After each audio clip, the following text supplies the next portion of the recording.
Action! Welcome back to Show and Tell. I'm Billy. Today, my guest is Milissa Ellison Dewey. She's a historian from Asheville, North Carolina, who has a huge collection of vintage knitting machines. And she's a fascinating person, as you'll soon see. So don't go away. I'll be right back with her.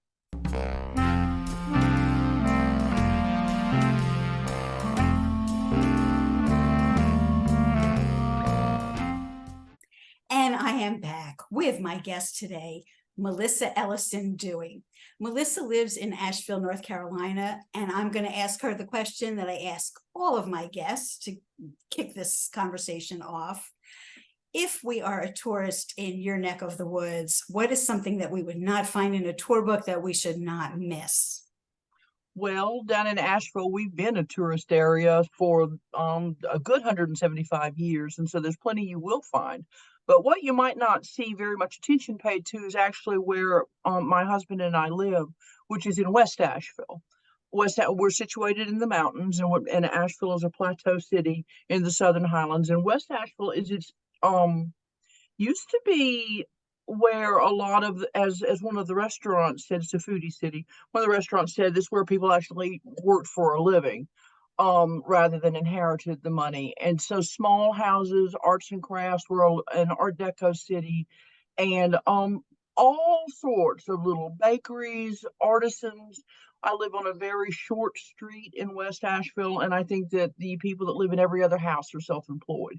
And so it's artisans, craftspeople. It's kind of our own little Greenwich Village with a Southern accent over You here. said the secret word, Art Deco.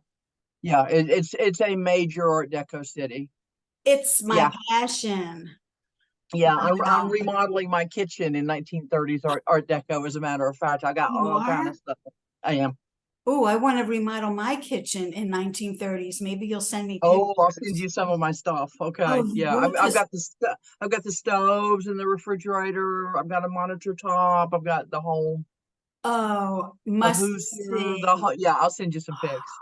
Because the local electric company blew up my stove. I had a vintage stove, not vintage 1930s, vintage 1960s. Yeah. And I've been fighting with them to please replace it. And I'm trying to slip in. Could you replace it with something from the 30s? Because they're maybe. Oh, yeah, they're wonderful. They're wonderful. And there are a lot of restorers now. And so it's easier than it was, when you had to do the wiring yourself, or mine's gas. Okay. So the reason that you're here is because you have some interest in knitting, and it's a little different than most of my guests. Most of my guests hand knit. I know that you hand knit. I know that you spin. I know that you have some antique spinning gear. I'm just kind of going to let you show us what you want to show us. But I did also want to say that I think you and I are about as different as two people could be. I'm a big city dweller. I'm not nature girl. I have hiked. I have camped. It's not my jam.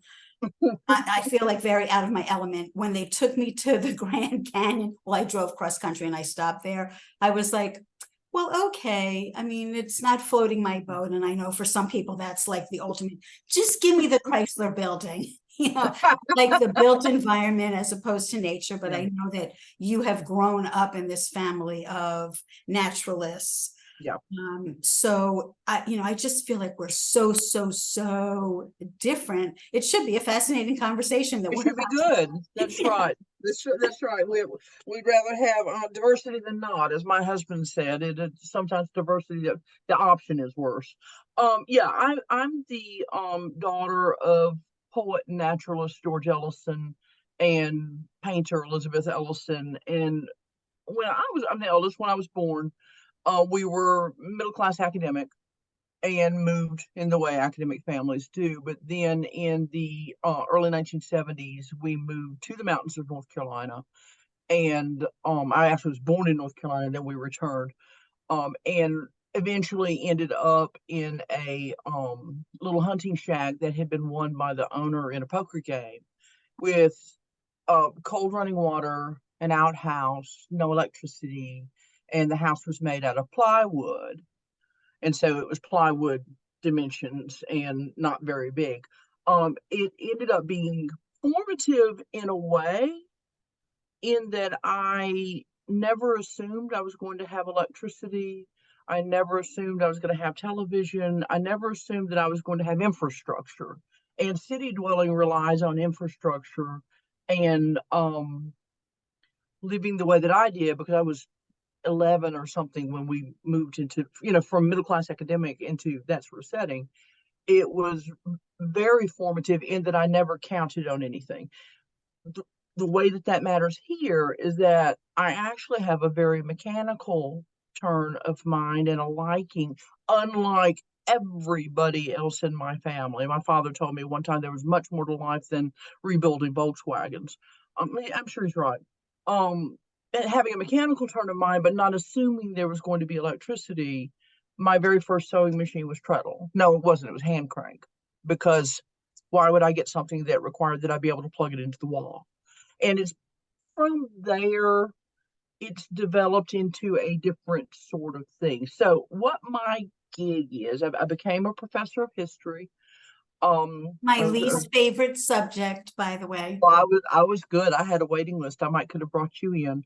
And come into the fold. And when I was at Auburn University teaching, because there was such a large engineering program at That's Auburn me. University. That's me. Mhm. So I'm somewhat mechanical also.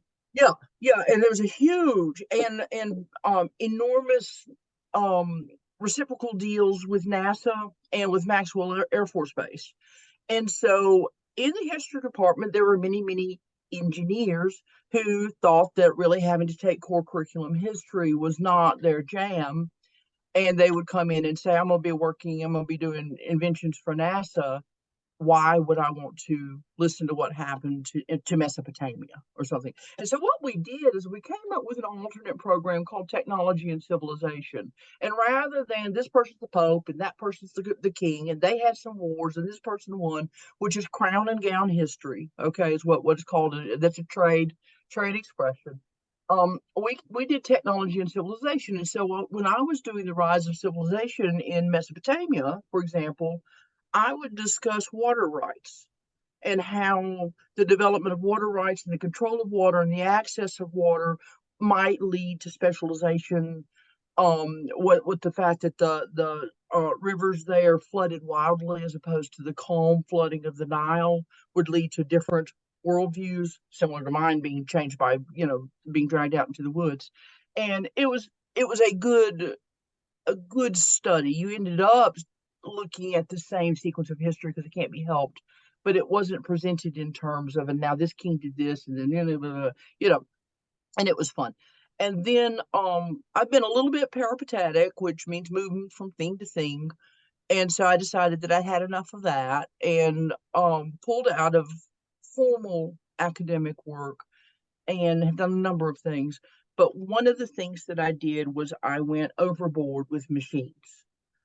And so I want to stop and show you the main knitting machine so that it's not just a history lecture, and show you what I do a little bit and then come back to why these fascinate me. And so what I saw, I was researching, actually I have them here. This is totally by accident. I almost never can find them. I normally have to describe them. These are from France, and these are the little knitting Nancy's. A friend of mine, Peter, sent me these from the flea markets of Paris. Can you see them? Yep. Okay, so they're just spool knitting, and you wrap, and then you kind of crochet, you warp knit over each one, and a little cord comes out. The If I had whole. known you were going to show those, I would have pulled out mine because I have the one that I played with as a little girl. Mine isn't so fancy. Mine is a No, plain these are pretty fancy. I actually was fascinated by the ones that are wrapped with paper that's glued on that were used during the Depression. The Depression periodically fascinates me. And so I was researching it. The internet wasn't nearly, the internet has gone through an enormous explosion in my fields over the last 15 years. Absolutely enormous. Everything's changed as far as access to information, the kinds of things we say, the kinds of things we do. But what I saw while I was looking up knitting Neds and knitting Nancy's and spool knitters is somebody on some thread commented, of course, these are nothing like the hand cranked manual knitters. I don't know what that is. And so I did manage, after a lot of searching, because I didn't know the words, after a lot of searching, I ran across a hand crank manual knitter, and I wanted one worse than anything. I was seized by greed. I just, it's all I wanted out of life. And so I bullied my son into buying me one for Christmas because he's retired military. So he had more money than I did. And so I said, please buy me one, and I will appreciate it. And he did. And it began. At this point, I have over 100 of them from 14 different countries. And they range from the early 1870s all the way up to last year as to when they were made. And so let me show you what I fell in love with, and then I'll show you what I do with it. Can you see the knitting machine? Yes. Okay, I'll lean forward when I talk. Good. Is the knitting machine well within frame? Oh, that's even better. Yeah. Okay, good. I dragged the box forward. This is a circular knitting machine. This one is from 1890 to 1910, probably more like 1910. It's from London. It's an automatic knitting machine company. AKMC is the acronym that's used in the trade, and it knits. And I want to show you what, just a little bit. I was just casting on, and I wanted to finish so that y'all could see. So I put loops on, okay? I'm going to fix here where it's not picking up. And then let's get as close as we can. There we go. There we go. This works. Unbelievable. And it knits and it knits and it knits. And when I saw, and it does rib, there's a ribber. This is the ribber. Okay, so it's got the needles will go this way, the latch hook needles. And so because it's this way, the others are this way, that becomes the stocking stitch, and that becomes the purl. You can do heels and toes, and I'm going to show you all of that. But that's what I fell in love with. And I also fell in love with the social history and the provenance of these. And so we're going to go back to me. I just wanted for you to see the machine. And now let's see some of the things that you can do on them, and some of the things I do and some of the things other people do. So I've got stacks of stuff everywhere. It's not it's my life is one that it's messy because it's Is the machinery. ribbing, excuse me a second, is the ribbing only 1 by 1, or can you adjust it to make it 2 by 1? Or yeah, you can adjust it. You can't do long sequences of pearls. For example, if you were going to do an Aran style pearl ground on which the cabling is done on the front, that has proved to be extremely difficult with the machines. There are, let me show you one more machine, which is a little mysterious. I've got some theories. The machines are odd. Can you see this guy? yes. That's a Swedish favorite. And you can see that it doesn't have everything else. I don't have it cast on, but it just knits with the hooks up. And so it's in, if you're going to adopt the language of the other machines, it's only purling, and it does just fine. And I've got some theories as to why this will purl forever, the others won't. But you can do I think the rule of thumb is that if you try to purl more than 7 in a row, you're going to start dropping stitches. So when it's just purling, can you turn it inside out and have regular Absolutely. stock? Absolutely. And that's what they did. But they wouldn't have had ribbing without manually latching it up, just as we do, not by hand, because you can knit and purl by hand all the time. But on the flatbed machines that people, what you think of as knitting machines until you see these, the ones from the 1970s, 1980s, 1990s, where people were making sweaters, and Princess Diana had her black sheep sweater and all of that. Those, you can drop or skip the stitch and then latch it up. And by latching it up, you've done the opposite. Okay. So the kinds of things, got all kind of stuff here. What the primary purpose of that knitting machine, here it is, from the late 1860s forward, was to make footwear. Okay. And the reason is that the Industrial Revolution, for all of its solutions to manufacturing, had not successfully addressed knitting. And stockings or socks, you could also do stockings because you could go up into that sort of density with almost nylons, like, like tights or something. Um, the machines needed to be, at the time, they couldn't really mechanize them, much less automate them. Whereas with weaving, spinning, cotton ginning, and that sort of thing, they were very much automating and putting it into a forge system later, and that sort of work. So the work was jobbed out. It was cottage work that was done in the home, where this was bought by an individual, not by a business, who then either bought or received the yarn, made what she or he, usually she, but not always, was going to make, gave it back, got more yarn. It's cottage work. And that's what people did with it. But they did a lot of cottage work. But you can see that that's a 1-in-1 rib. That's a something else. That's a varied rib. It looks like 3-in-1 and then 1-in-1 alternating. See there? You do Beautiful. make this. This is how it comes off the machine. That's a short row heel or a neontic heel, but you can make others: flap heels, common heels, Belgian heels, French heels, you name it. There's a short row toe, and then you have to graft at the toe, either on the top or on the bottom, and you have a finished sock.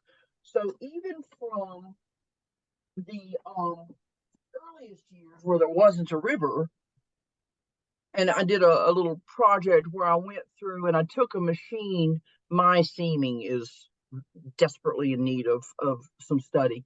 Um, this is from the 1870s, like 1872 to 1874, and I knitted it from a pattern and on the machine, an 1872 to 1874 machine. And this was one of their stocking patterns. So you can see here where it's shaped rather than relying on ribbing to draw in. And you can see here where it's not a short row heel, but it is indeed a peculiar form of a flap heel. It actually is knitted on both sides and then seamed at the bottom, which seemed kind of pointless to me, but I was following their pattern. And then an ordinary toe. Later in our Art Deco age, things like bicycle socks. Let me turn this light off. There. Things like bicycle socks, so that you could wear a thin hose up underneath and have this like riding sock, and then with the turned cuff and that sort of thing. So, and this was done with a different pattern, a 1920s pattern, and on the machine from that original manual. So, because I've got manuals of Provenance as much as possible, probably the history. I like to know who had the machine first. I normally don't care who had the machine next, but I do care about who had the machine first. And if possible, their name, their life story. Did it work? Some of them, I've got machines that came with paperwork where they were asking for refunds. I know of other people that worked their way out of poverty successfully. There was a woman in Essex, England, who was in the church workhouse when she plunged into debt to buy her machine. I own her machine, and I've got all of her paperwork. I've got the box it came in, a wooden box that it was shipped in, and she had 42 or something weeks to pay it off. She paid it off in about 12, and within 5 years had moved and had a good job and a good living, and she did it with knitting. A man in Belgium, Jansje Peters, developed somewhat late onset polio. He was 17, and he was totally unable to walk, and so there was no social safety net. His parents sent him to a machine knitting school in Flanders, and he came back, and for the rest of his life, he died in 1991. For the rest of I have his machine, and Well, see, all of the paperwork. Yeah. sorry, this kind of history fascinates me because Yes, it brings history to life. It it wasn't does. until maybe the last 15 years or so, being able to use ancestry.com, that I became Right. very interested. I was always interested in the genealogy of my family because my family is fascinating. But suddenly being able to research from my own home Yes, brought history to life for me. Like the opening of the Suez Canal was an important date it was. in the Yeah. history of my family because of where their Oh, travels led them. They weren't right. able to leave their homeland to go elsewhere until the opening of the Suez Canal, because prior to that, they would have had to circumnavigate Africa. Okay. Navigate Africa. So for me, that kind of history, the kind of history that you're describing, does make it very exciting. It Some does. textbook I, history, no, thank you. yeah, no, that one I've one of the things rather than a how-to, I've toyed with a publisher on writing a how-to about circular knitting because there's an enormous boom in it. But one of the things that I have promised myself and others that I would write is just a little series of essays about the different knitting machines that I have. And I have photographs of people that own the machines. I have their paperwork. I have where they paid it off and they finally got that stamp saying paid in full, Oh, and so I have promised that I would write that because it was I have machines from Russia. One of them, the family had to leave Leningrad for some reason when it was Leningrad, and brought it out in a big barrel full of car oil. They sank it down into the car oil to keep it from rusting. And I was told by my friend I forget where she lived. Anyway, somewhere in Russia at the time. Was told then that many of the people that had to evacuate or move or flee, Russia's a large country and it's had a lot of internal immigrant events, that they would take the knitters with them because there was some chance that you would be able to set up and get some yarn somewhere and maybe make a little money and at least make some socks. And now so where mhm. are you finding these? I find them everywhere, and actually they find me now when I'm because I pay fair market value, and so if you pay fair market value, stuff finds you more easily than if you're always trying to get the very best deal that you can. I do ask a lot of questions. I know that it's heavy. I've been told in almost every language on earth that it's really heavy, and it's like I know they're cast iron, right? And so I have more important. It's not that hard. There's other people will let me know about one. Sometimes I bought a lot off of eBay and I just take my chance, right? They're not responsible for whether it works or not. They're selling it, right? Um, the difficult part is getting people to ship it to you. And so because sometimes they're happy to sell it to you, but they don't want to ship it. And so I have a network of shippers that I don't reveal, don't share. Okay, just nothing. But I have friends in many countries that will receive it internally, right? Like, oh, okay, there's a machine in Norfolk and I need to get it out of the country. It'll go to one of my friends in the UK. We've got family in the UK, so that's easy, okay? But it'll go to one of my friends in the UK and out it comes to me. The Soviet Union I have covered. Um, I pay careful attention to which continent I'm working on in order to be able to get it shipped. Do you go to some of these countries and bring things back Never, on the plane with you? never. I know this doesn't generate enough money. It just doesn't. No, no knitter. Well, some knitters are wealthy, but across history they weren't. Okay, so in um, so that's kind of my gig. And like I said, and I can send you a picture. I've got over 100 of them, and most of them have provenance, and they're pretty wonderful. They fascinate me because of the history of them.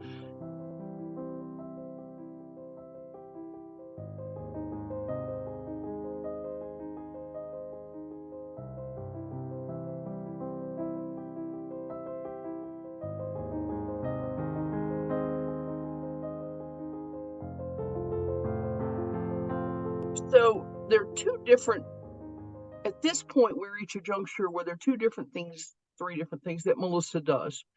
One of the things that I do is I work on my skills, my historical skills and techniques. And so that we've kind of covered in that I will take an 1872 machine, follow an 1872 pattern, which can be a hot mess, trying to figure out what they meant, okay, and see what happens. And I learn a lot, all right? So we've covered that to some degree. Another thing that I like to do is I like to move back and forth between hand knitting and machine knitting. Ultimately, and always and forever, hand knitting is going to be, just like all handwork, is going to be more versatile and have more depth than machine work in the same field. And so the knitting machine cannot do everything that a hand knitter, for example, garter stitch is a nightmare. You would have to turn every single stitch on each needle. I did it one time, I didn't turn them far enough.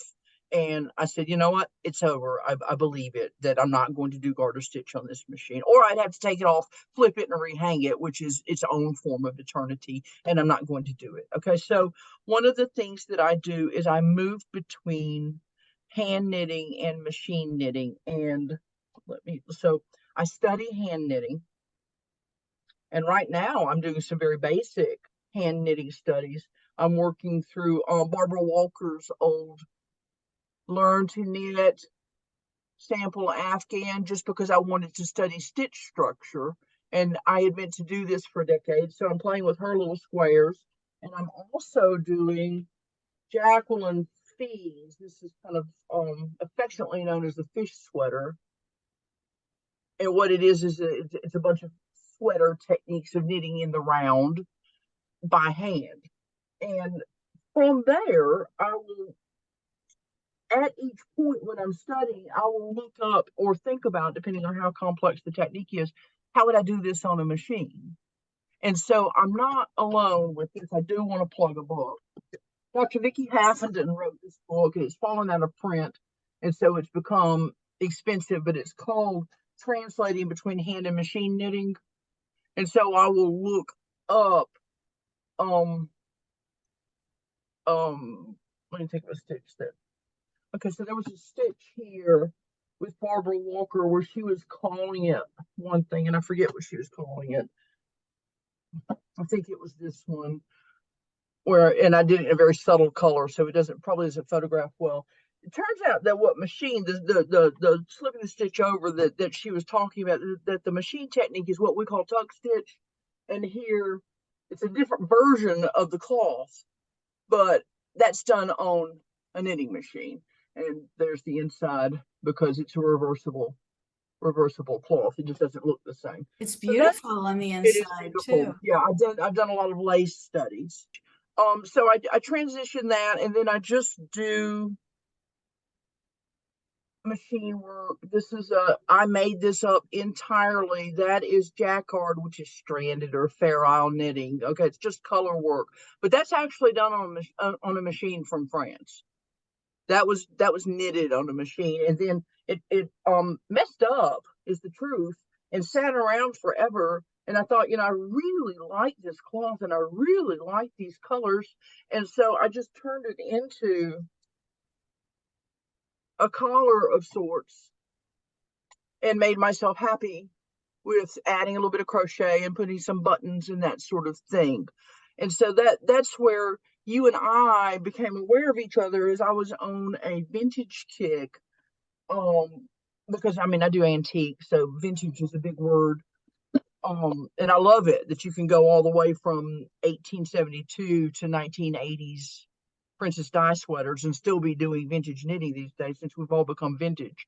But where you and I cross paths is I was doing a group project in a machine knitting community, and it was to make some little hand warmers and a wrap cowl, which I'm not real fond of this pattern, but it was what was being done. It's just a great big thing that you wrap around. You can see I got bored, and so turned it into stripes. But being me, I thought, well, I want to learn how to do this on the machine and learn some other things while I'm at it. And so I did a riff. This is a riff on the Edward, Prince of Wales pattern with the iconic Fair Isle sweater.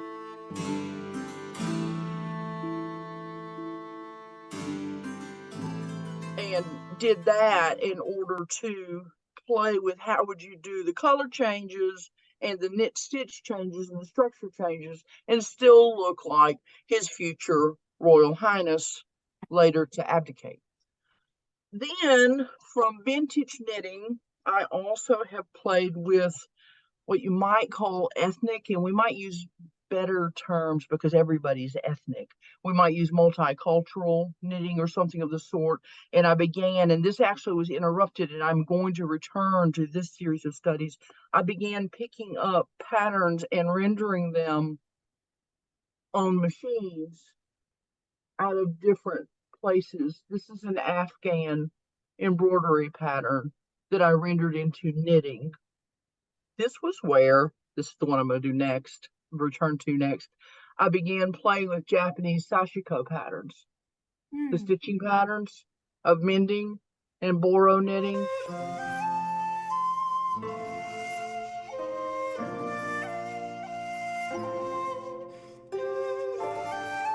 And so these are just different stitch patterns, sewing patterns, mending patterns that I began to interpret into knitting patterns, and then wanted to um turn that into, I've got kind of a cool design in the back of my mind where, you know, where the blue jeans are mended, the denim blue jeans are mended, and there's the stitch work above and below the rip, and then the Japanese cloth, the printed indigo cloth is patched into the hole.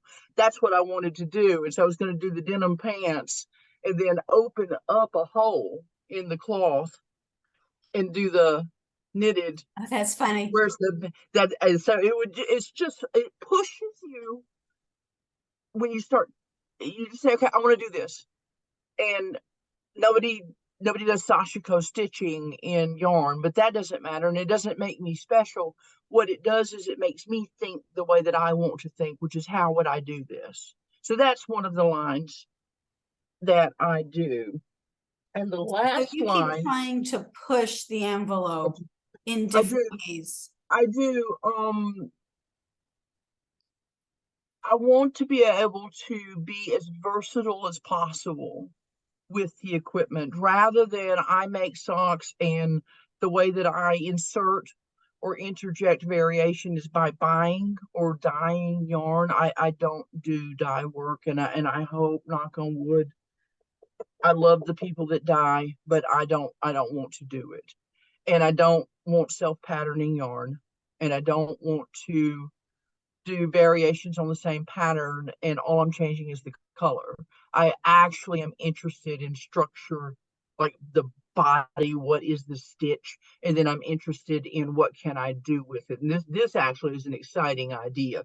This is a fairly typical knit design idea to take one thing and render it into however you do it, weaving, knitting, it doesn't matter. Okay. But this was an exciting idea and I want to return to it to actually do a version of sewing that totally reinterprets it into knitting with patterns that I designed out of the stitching. That's a cool idea. And I'm coming back to that one. It's mine. Um, Another thing that I do is I like toys. And so where are my guys? I did pile everything up trying to get it. So this is a modern pattern for a bear, and that is hand knitted. I will hand knit in order to learn the structure. It doesn't matter if it's a modern or a vintage. I have billions of Jean Greenhow patterns she was publishing in the 1970s and 1980s, actually in the 60s, 70s, and 80s. And I'm studying her patterns. She flat knit, and flat knitting, the doll makers and the soft toy makers have asserted, including the living ones today, have asserted that you can't get as much detail knitting in the round as you can knitting flat. I don't, that doesn't make any sense to me. And I like to knit in the round, and so that I'm headed there. Some of the things that I have knit in the round, this is my little St. Patrick's Day. Doesn't he look like Van Morrison? Okay. And then my little French guy, for no reason other than I wanted to do a little French guy. And so, there he is. I like doing that. This is a riff, a kind of, again, pushing it along riff of what are known as comfort dolls. And a lot of circular knitting people, as a charitable outreach thing, make comfort dolls, and they're just simple little squishy dolls with safe eyes and all of that. I know one woman who knits for absolutely free. She pays every bit of it. She knits hundreds of them every year. The sheriff's department comes by periodically and takes bags of them, and the sheriff's department and the firemen carry the dolls with them because they come across children that are in crisis kind of frequently, and So they can beautiful. have some. Yeah, it's a beautiful thing, and it's just it gives you something. It ties you in with charitable knitting in a way that the circular knitters like. I know that hand knitters do too, but the circular knitters like it because we kind of rose to the challenge during World War I and World Wars I and II, when we made lots and lots and lots of socks for soldiers. That was the generally accepted story, is that's when, at least in North America, the knitters became something that people were willing to invest in after the wars or between the wars, because they didn't seem so mysterious. They were still expensive. They were really expensive for them. They're expensive now, they were expensive then. But they weren't concerned so much that they wouldn't know how to run them. That was always the fear, is that the salesman's going to leave or the box is going to show up and I'm not going to know how to do this. And all this money is going to be just sitting here as a terrific waste. And so those were made circular. One of the things that I'm after now in the soft, you have to be careful with the word toy because it has legal connotations. So in the soft structure thing market, but you start playing with design to see, this was done entirely in one piece. It's a it's a monkey, kind of sort of with too big a nose because Milissa just didn't stop, okay, with the nose. So he's a beta monkey. But what I wanted, the goal that I wanted, was that I could hand you this as a blank. Okay, you can buy this guy and you stuff him and you decorate his face so that you've got some sweat equity in this guy too. And you actually get the fun sweat equity. Okay, I get to do like all the knitting for you. And so if you wanted to do gifts or something for grandchildren or showers or what have you, that we both would have put the work in, and you very rightly would be able to, finish this guy so that eventually he might look, cuter and like this guy, and say, look, I made this for you. Right. And that's another idea that I'm working on, is this soft construction idea, because I like toys, and working on toys brings out the good in me. I like working on things that are my best nature. So when you say you're knitting them in the round, are you using circular needles or using DPNs? I'm using my machines. You're using the machine. Okay.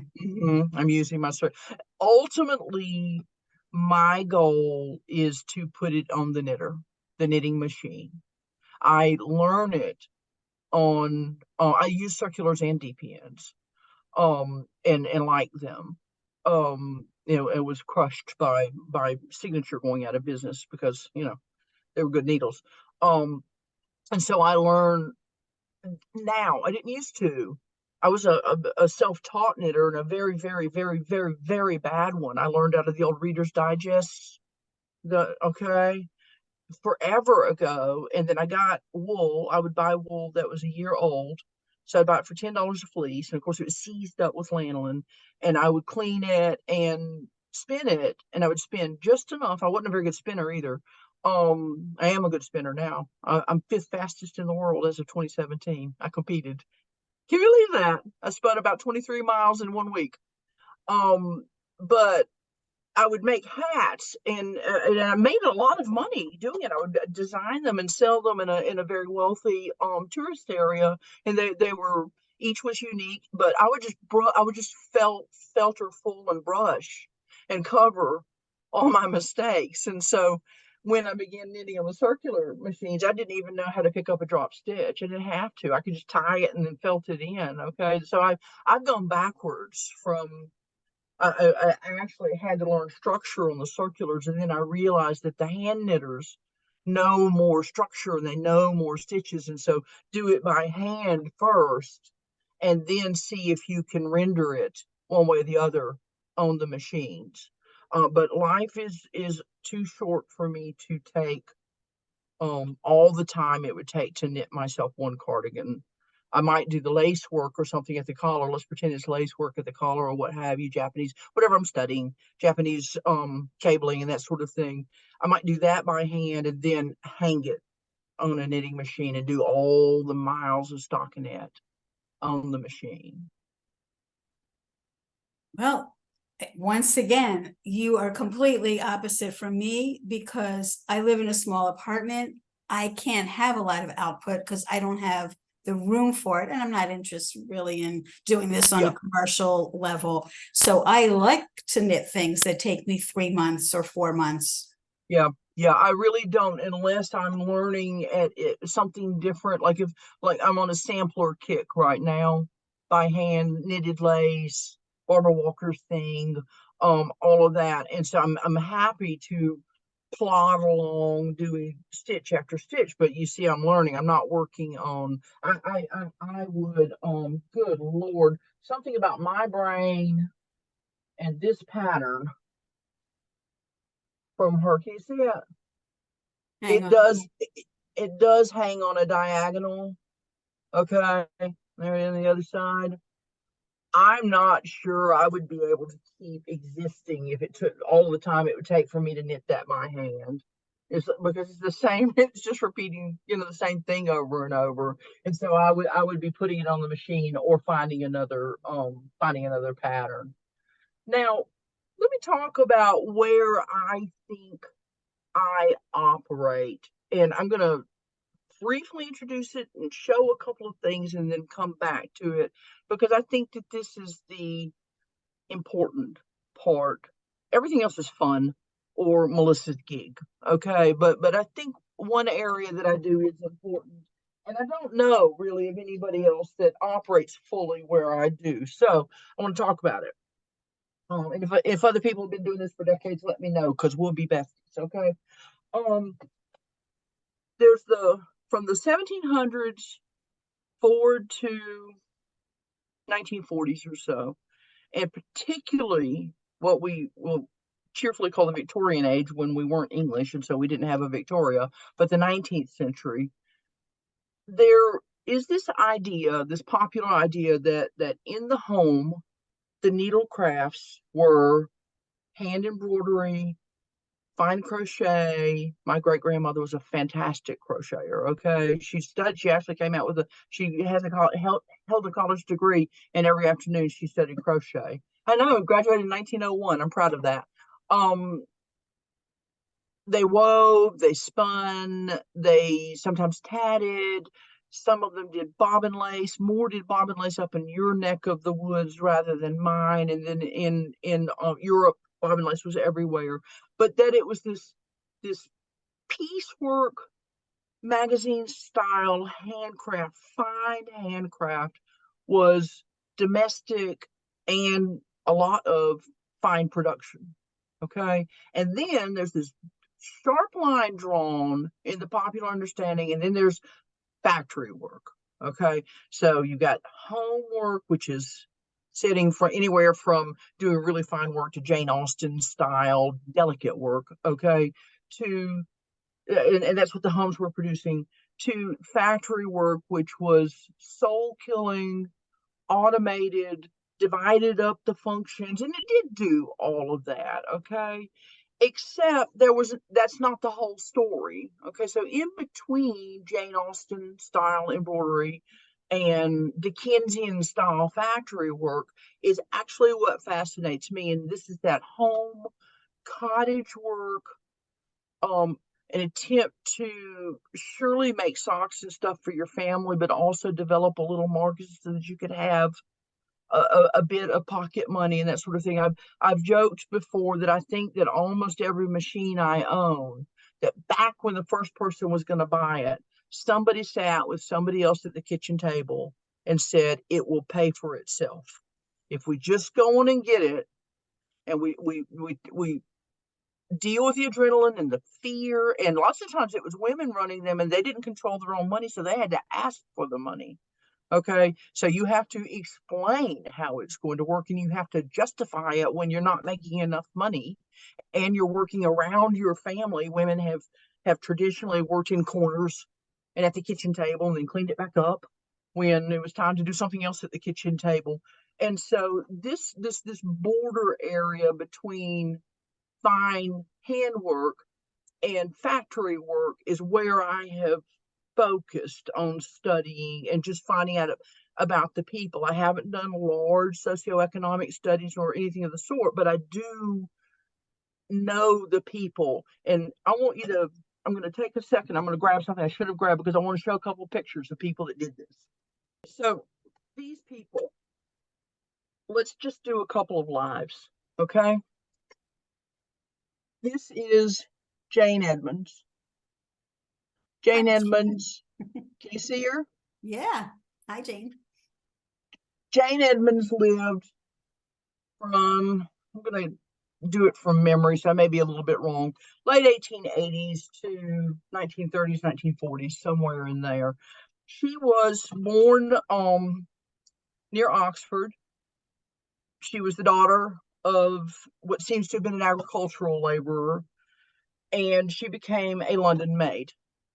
And so she moved to London in order to be a maid. Somewhere in there, she decided I think it was because the maid job ended and she went back home. And so she washes up in her mid-20s back home, not contributing to the family, a burden on the family finances. Okay. And somewhere in there, she got herself a circular knitter. I own her knitter, and her niece has given me permission to tell her story and show her picture.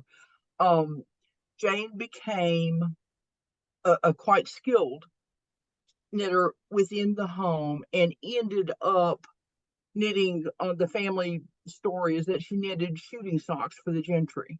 And so, the kind of things that go with +2s and +4s, where you're out there and you're upper class and you're shooting clay pigeons or you're shooting real pheasants or that kind of thing, and you need socks. And Jane was the person that was knitting kind of conspicuous consumption socks for them. She married a farmer. The farmer became disabled, farming accident most likely, or a heart attack or a stroke or something. And she continued to knit and support her husband and her sister, who also had a disability, through as long as Jane could do it. And so that's one of the things that's that rub in between, where she needed the money from it. She wasn't just making socks like for her husband. This is one more, and I've got lots of these. This is Jansha Peters. Jansha is my Belgian that I was talking about. Jansha developed, if you look closely, you can see the wheelchair brake with an extender. Okay.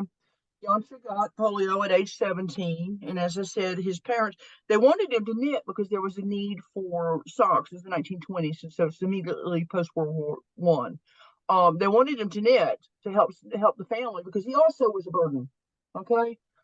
But his sister wrote, I've got lots of stuff by his sister, Emma, and she wrote a lot about Jansha and his parents and their parents.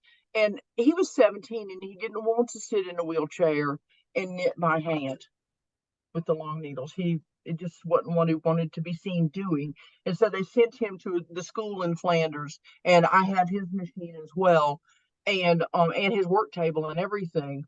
And he knitted all his life. I have his funeral notice too, and in it said that he had worked in dignified. And his sister said that being able to use the machine and make his own way financially gave him dignity, and that's a big thing out of a machine.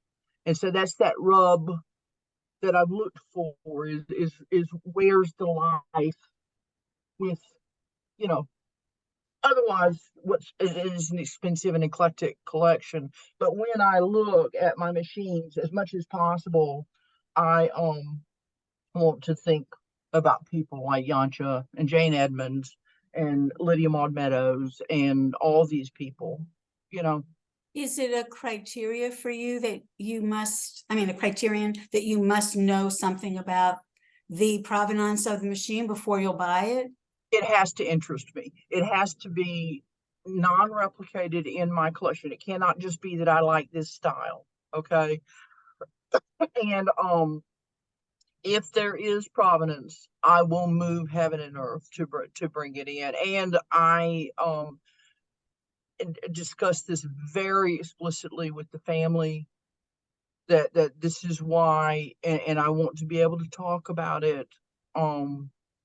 That I'm happy to credit or whatever, but that this is a thing that I fell into, and you can see how the machinery and the background in writing and the historian and everything came together, and it became human too, not just avocation, but that's real. And so It's it's not necessary. I don't require it, but something about the machine I need. Okay, so here's an example.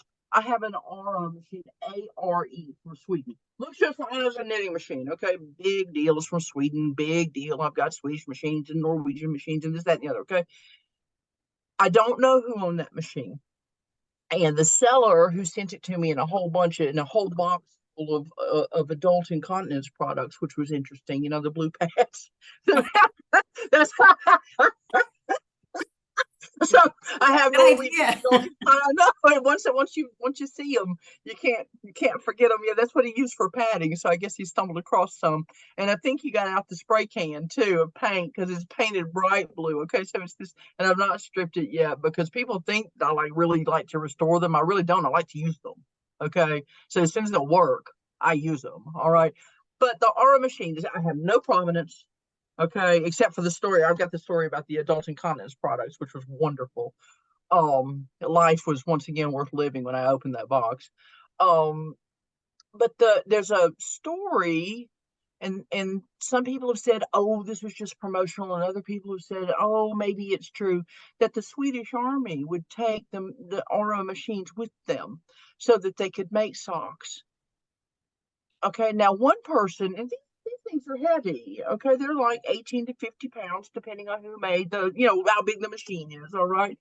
And somebody said, oh, they're not going to do that with all that weight. And so I spoke with my son, who's military, and he said, Mom, what the military does is move stuff around. If they wanted to move knitting machines around, they're not going to say, oh my gosh, this is 23 pounds. This is too much. They would have said, okay, you get a knitting machine, and Battalion B, you get a knitting machine. And he said that is what the military does, is move stuff. So people that are saying that would be ridiculous for knitting socks, no, supply lines are pretty important. And socks, because of the trench foot and things like that, infection was a major killer of soldiers. And a lot of the vector, the entrance area for the infection was wet places feet. on your feet, yeah, or rubbed or blistered or what have you. And so I have the Aura machine, ARE. And if I said it wrong, Sweden, I'm sorry. I have that machine here because of that story. And it'll also remind me to contact friends that I have in Sweden. There are a lot of fiber arts people in Sweden, and try to flush that story out a little bit more. Anything from Italy? Because I see the Italians as very advanced, at least today, in very high quality machinery. You mentioned Japan, but anything from Italy? I don't have knitters. I don't think that, I'm not sure if there was the foundry production necessary for in Italy. I don't know that. I have what I have in Italy that interests me is sewing machines. Once you get to the mid-century sewing machines, I've got a lot of sewing machines too. Um Once you get to the mid-century sewing machines, the Italian sewing machines are their own special kind of thing. So, Melissa, it sounds like you need a museum. I need a bigger than 900 square foot house. Oh, yeah.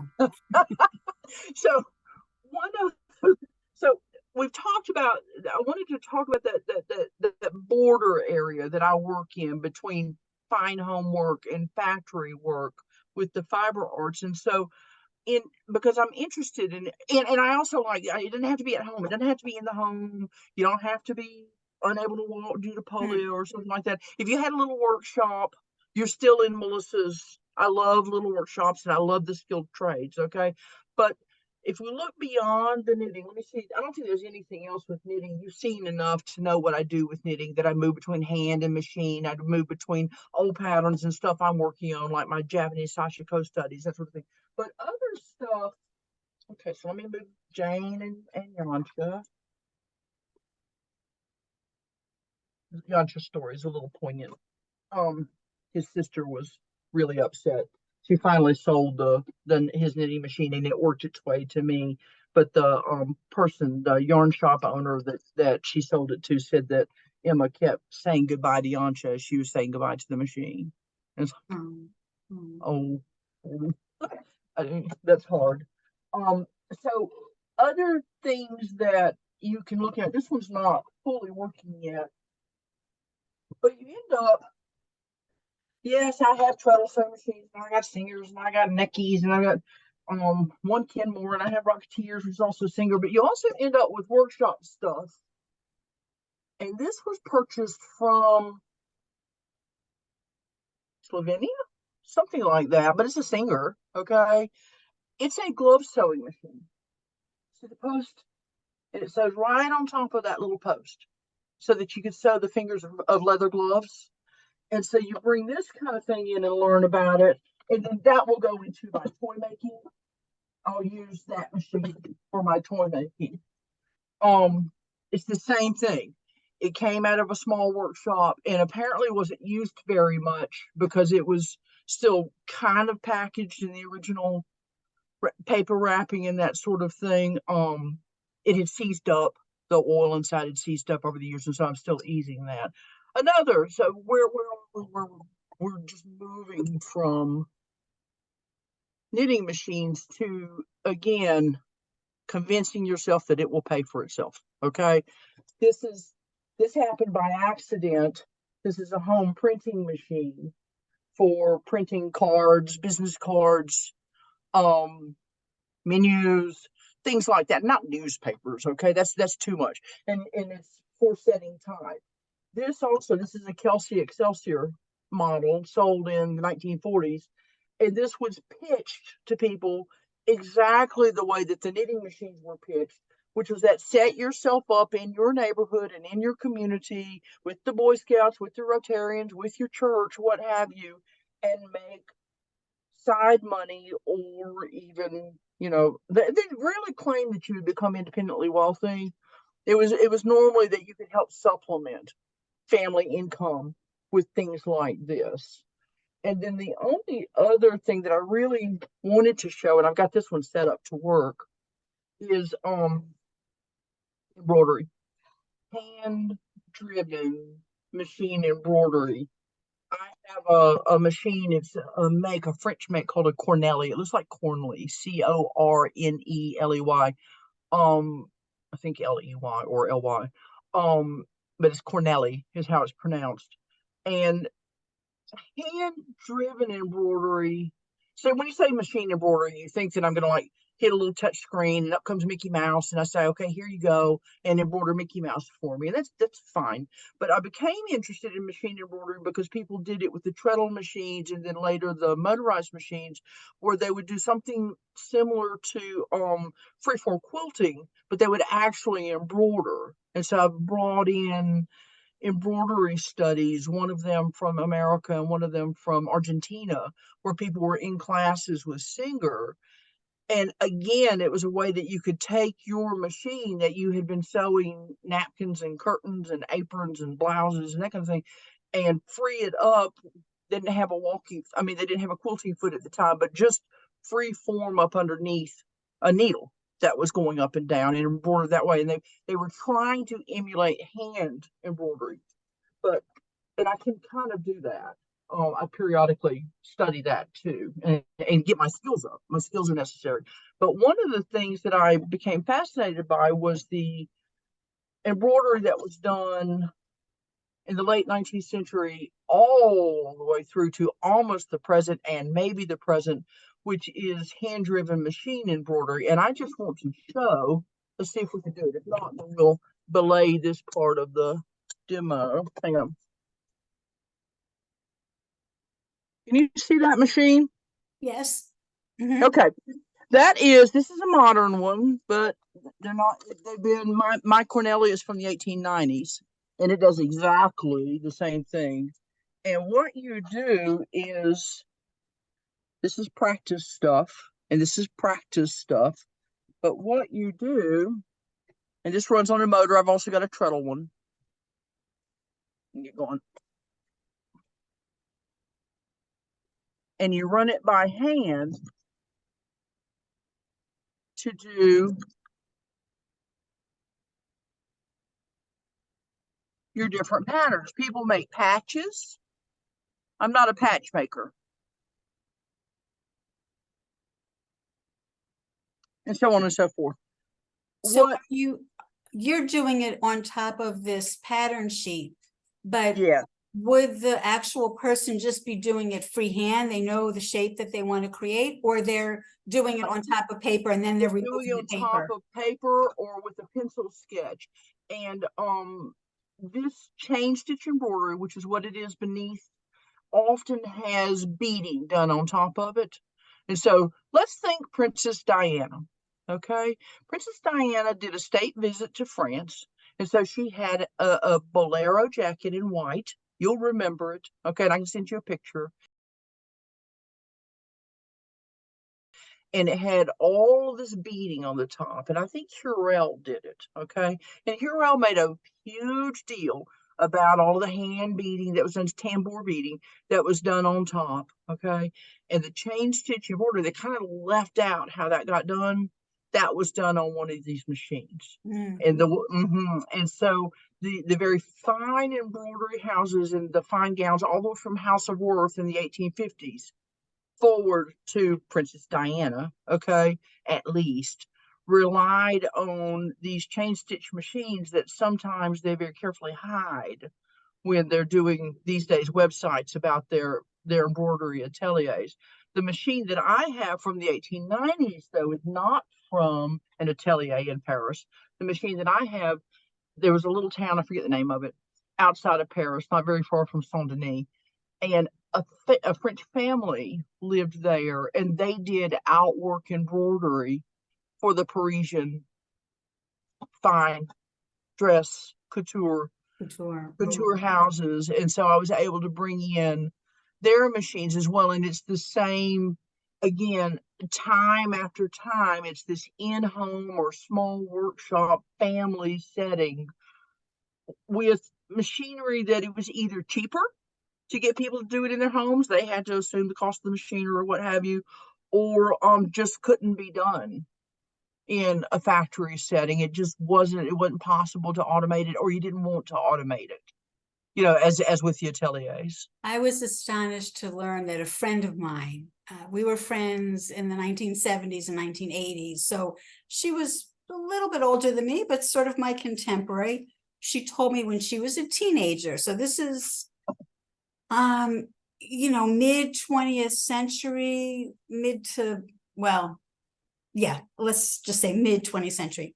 She and her mother, and I guess her aunts and sisters at home in Brooklyn, New York, were stitching on the little hook and eye in corsets, in brassieres. Wow. And I was like, I couldn't believe that people were doing this at home well into the 20th century, when I'm thinking like all my bras are made in some factory somewhere. That's actually a really cool story. I'll have to tell my husband. We talk about this stuff all the time. He's a master, a similar sort of thing. My husband is a master wood turner. As a business, we restore antique spinning wheels from all over the world. We're called Bobbin Boy. He knew and corresponded with, and Bill has now died, so may he rest in peace, but he corresponded with Bill Jones, who's a well-known English wood turner, like with a lathe, okay? And Bill was fifth generation, as it often is, okay? The thing is that Bill wasn't that good, okay? We'll say it quiet.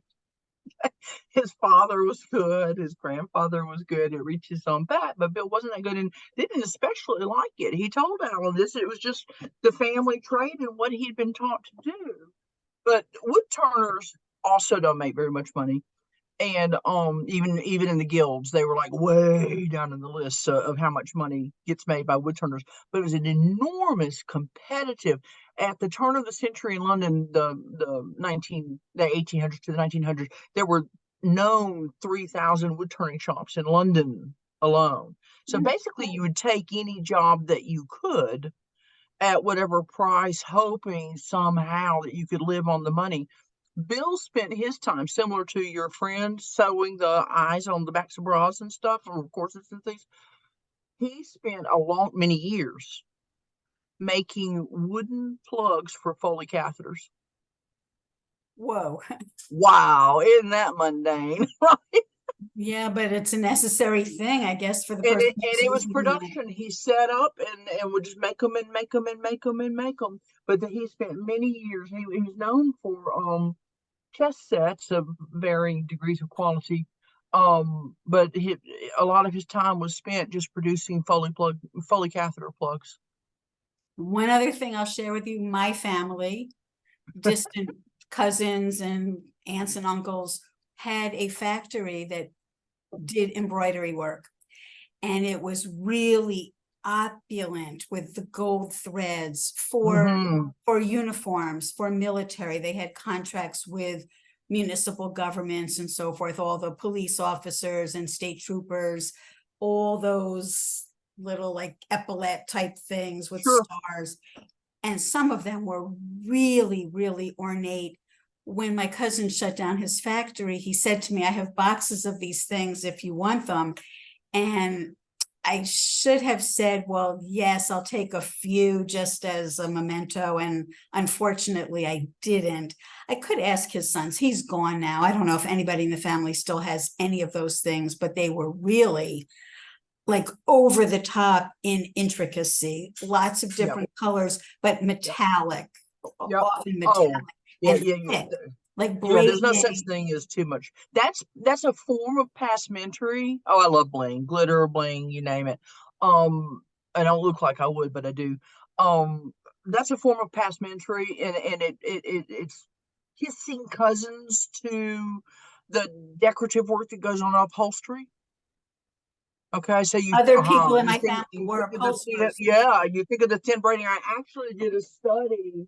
I don't know what I can put my hands on now, but I did a study with the circular machines and the embroidery machines about making decorative items, tassels, pom-poms, thin braid, the Cornelli machines that I mentioned. Do you remember Bernina sewing machines? And once you Yes. bought a Bernina, okay, I've got a Bernina, love a Bernina. I've got a 930 record, adore it. Okay. I'm not a sewist, but I do have my grandmother's old singer. It's from the 1950s. She had every attachment. Okay. That's what that's Cornelli did the same thing with it. That's the embroidery machines. Okay. Just like in the Berninas also, you couldn't, they were going to get your money one way or the other. You could buy a machine, but the next time you went to the shop, there's going to be this foot that did this and that foot that did that. The Cornellis, and you'll break yourself on attachments with Bernina. I've got boxes of them, and I'm nowhere near through their encyclopedia of Bernina attachments. The Cornelli machines, these chain stitch embroidery machines that I was showing you the practice stuff Mhm. from. They didn't just do chain stitch, and they didn't just do moss stitch, which is the opposite. Think bowling, bowling patches or varsity patches that had kind of a fuzzy raised letter. Mhm, mhm. Okay. Yeah. That's moss stitch, and they were done on these machines. Okay. But they also, Cornelli kept going, and they would do things like the braid. They had um so you have your main sewing going on here at the central point, but then they would have another bobbin going around and being caught at periods like to make four. And so buying all of the things is also expensive. Of course, expensive, and of course they're rare. Um, Buying all of the things for a Cornelli, everything that was available for whatever model you have. I have a gosh, I'm gonna blank. I'm gonna something that got promoted, a K. I think that they got promoted a bit. They were alphabetized. Um, Getting all of the things that Cornelli would do, and one of the things I'm going to work with on my Cornelli is using this. Okay, so you don't think of stitching that is a ribbon and blingy. Okay, but it would twist and wind and get stitched on periodically by the sewing that was going on so that you could do decorative work Also, Astrakhan work. Remember the 1890s railroad tycoons that had the Astrakhan, the big collars that came out of the Crimea that were a goat, a fine curly black goat collar, It's big lamb. line. Yeah, lamb. There's Okay, a right. Yeah, lamb. yeah, lamb. Cornelli came up with an attachment that would fake that so that you could do that with. I'm It's doing just, that now, hand knitting. I'm making little loops to look kind of like, faux astrakhan. are you? Okay, I so we're am. like that's fat because I've got the attachment, the Astrakhan attachment for the Cornelli, and you take that, and I'm also actually doing a bath mat. That's the same thing where I'm doing crochet loops. It's awful. I'm so sorry I started that project. It would be like the world's longest bath mat. It was an old pattern that was to do a cushy bath mat, and it's horrible. I've gotten about that much wide and the length. I think what fascinates me most of all is that people invented these machines. Yes. It's just mind-boggling. Machines to do really esoteric, obscure things. It's not Mhm. like, a machine to sew. That's one thing. Right. There's a lot of That's obvious. applications, a lot of Yeah. use. But when it gets down to like doing cording, much less use for that. So it's amazing. And when you see some of these factories, I used to work for the world's largest paper company. And, Okay. and as a new hire, they took us to one of the plants where they were making the paper on these huge rolls. The machinery was already, I think, about 70 or 80 years old. Yeah. They hadn't replaced it with anything modern because the old machines were really, really built to last. Yeah. Last year, when I was in Scotland and I went to a couple of knitting mills where they're making the yarn, Yeah. same thing, the old machinery, it's like the iron workhorse, easy to repair, Right. foolproof, not a lot of stuff can go wrong, no Right. computers involved, nothing that's apt to require a technician to come in. The guys in the mills know how to, turn the screw and make a little minor adjustment. Yeah. But the Yeah. people who made these machines are really the ones that fascinate me more than the people using them. Yeah, my husband and I, because I've got the sewing machines, and needless to say, I have a lot of attachments. I mean, even a ruffler, and a ruffler was given to you, a Greist or, a Greist worked for Singer and then broke off and did his own. So all those Greist attachments were, like, very close cousins to the Singer ones. You look at a ruffler, and a ruffler came with every machine, because I probably have 200 of them because they come in with machines. They always have rufflers. But when you look at a ruffler, it's amazing. Just the engineering of the pressed and cut metal. And with the factory experience, I worked for a Fortune 500 clothing company when I was in my 20s. Matter of fact, I used to go in and out of Manhattan, um, which was great fun. The clothing district, the garment district of Manhattan is really fun. But we had a knitting factory in Spencer, West Virginia, and I had the great privilege of going there. I was writing policies and procedures and doing that kind of thing, and so I was kind of nerdy, and they were a little suspicious, and rightly so, as to why this was being done. Okay, because they did it in consolidating and all that, and cross training and all the things that factories and organizations do. But I went to Spencer, West Virginia. I believe they were doing the same thing. It was older machines, knitting machines. Okay, and there was nothing computerized. I saw my first jacquard style pattern cards going through on a chain with the knitting machine. And I liked the inventors, but what struck me, I was probably 23, and what struck me was how proud the skilled tradesmen were. And so they showed me, it was the first latch hook needle I ever saw. I'd never been inside of a factory before where it's clanging and banging and the people, and they got their different ways of interacting, but the pride really, they gave me a badly photocopied, because photocopying back in the 1980s was grim. badly photocopied article that had been about them, and a latch hook needles that I would remember how it worked, and they showed me this and they showed me that, and the pride of the trades, of skills.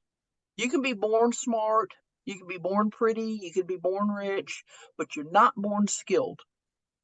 And that hit me, that's something you own, is what you know how to do. And I guess that was a really life changing, that skill is what's yours. Everything else is DNA, and you're lucky or you're not, you know. Well, it is in your DNA if you have the aptitude to be able to do it and the Yeah, dexterity to be able yeah, to do it. yeah. There's the occasional person I teach that hadn't ought to ever get near a machine. I'll give you that.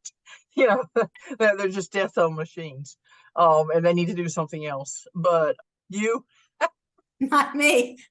yeah, Not me. I'm the engineer in the family. yeah, I turn the light bulbs, twist light bulbs in and yeah, tighten the screws if something is starting to fall off. yeah. And Me too. I started with Volkswagens, but that was, I think that the trades, the skilled trades, we need to at least get a taste, and seek that level of skill, because it's a different thing. And you walk tall, you remember the people that taught you, and it really is something that you own, you a know. fantastic place to see. Here's one for you. If you come back to New York, there's the library of the General Society of Mechanics and Tradesmen. Oh, And please, I'm in. That sounds they great. have they have a lock library where they show locks, and I don't know about the keys, it's just the locks, all different kinds of locks. But it's like Mhm. little mini machines with the gears and They things. are, and the tumblers and things. Mm-hmm. It's a fascinating place and a beautiful library, and you're the historian, so you might Oh, I'd love it. things of I'd interest. be a pig in mud, as we say. All right, So, this is a yeah, good that's place me. It to is. wrap It's a good up. place to stop. I think that this has been the most fascinating